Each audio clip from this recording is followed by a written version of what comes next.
magnificent day after 8 months of very, very inclement weather. You can see the spirits of people already lifting, and hopefully the next number of weeks will give people an opportunity to catch up on the backlog of work that's been there for the last number of months.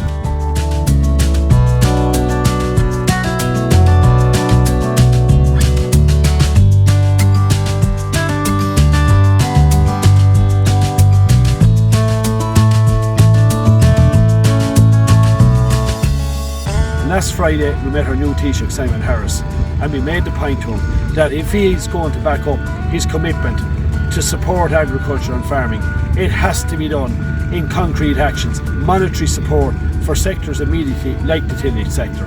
Once again, to everybody I'd say, look, a very, very tough winter. We do need to look after each other, and if you know of anybody that needs help or assistance in any shape or form, don't be slow to go in and offer a neighbourly helping hand.